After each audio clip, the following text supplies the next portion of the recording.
I quit video games, but I didn't actually quit video games. I just literally changed my mindset on video games. So, what I found out is that I made myself not even want to play video games anymore. I had a reason that I came up with, and I got some help from other like research on the internet through YouTube videos, and I came up with these reasons why I didn't want to play video games anymore. And that kind of stuck with me for 9 months, 10 months now, actually, and I haven't gone back to video games. I do still get urges sometimes, but I've got like a schedule of things to do during the day, and I have a purpose of, like, say, uploading YouTube videos, whatever your purpose is. It could be anything. It could be in socializing, could be playing a sport, trying to like practice basketball, trying to get better at your dribble and throwing. I don't know what basketball players do, but maybe you're just trying to get better at playing a sport or an instrument.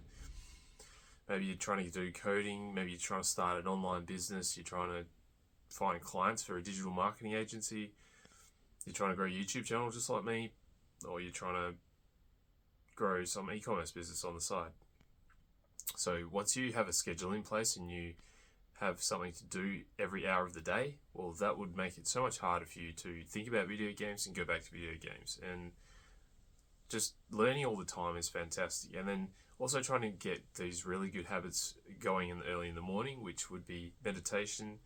That helps with the addiction and how to focus and concentrate better.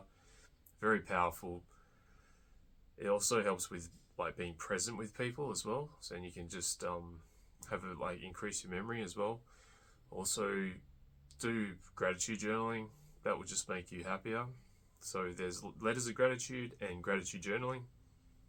They're both gratitude practices which will make you happier, and also visualizations of gratitude, which I watched Andrew Huberman's podcast. He's a neuroscientist, so he knows his shit.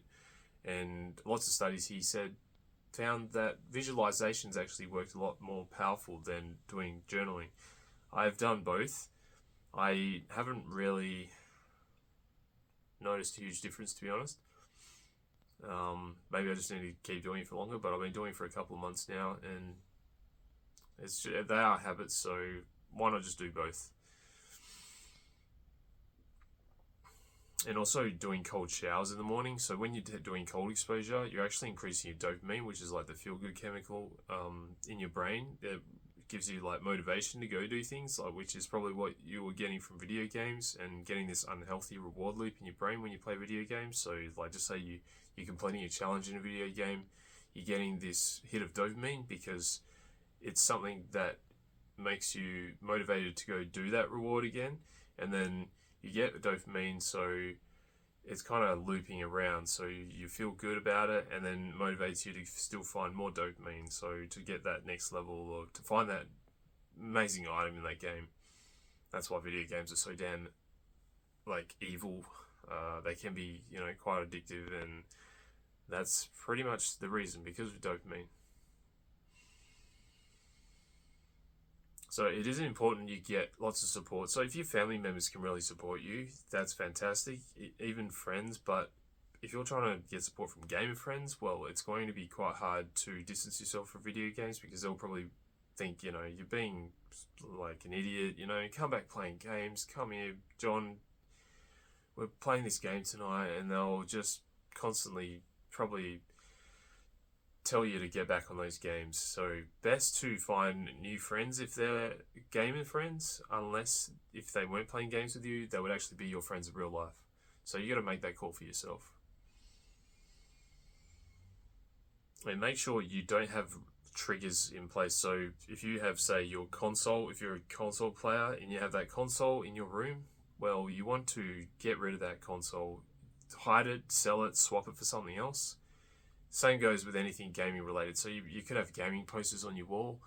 You could have a gaming laptop, mouse, computer.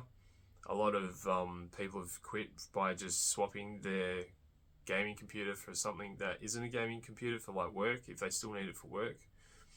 I personally didn't do that because I felt like I didn't need to, and I've still got my gaming PC. Although I did sell my widescreen monitor because I just bought it like 6 months before I quit gaming, and that was like $2,000. I think I got about $2,000 for it. So If it's something you just recently bought and you can easily sell again and make pretty much the same amount of money that you bought it for, then yeah, why not?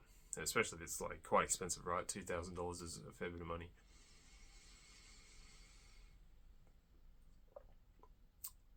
So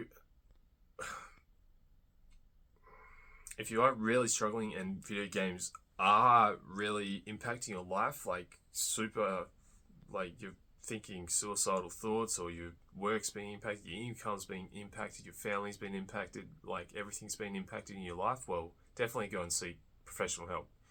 Look for a therapist or a counselor that specializes in video game addiction and try to get them to help you. Having an accountability partner is a pretty common thing in like the self-improvement niche. So perhaps you can go on some forum like a Discord channel like Healthy Gamer GG, Game Quitters perhaps, and find an accountability partner.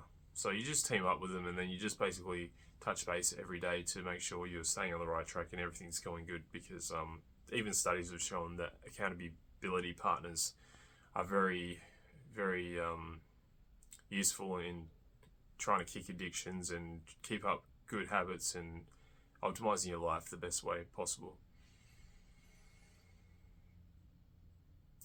Just know if you do relapse, it's not a failure. Just learn from it and just try to make sure you're not making the same mistake in the future. So I hope you're on a fantastic pathway to quitting video games. If not, I've got this premium package I put together to help you enjoy life and be fulfilled in real life without video games. So if you want to see for a good fit, just click the link in the description and we'll just do a quick video call. Cheers, bro.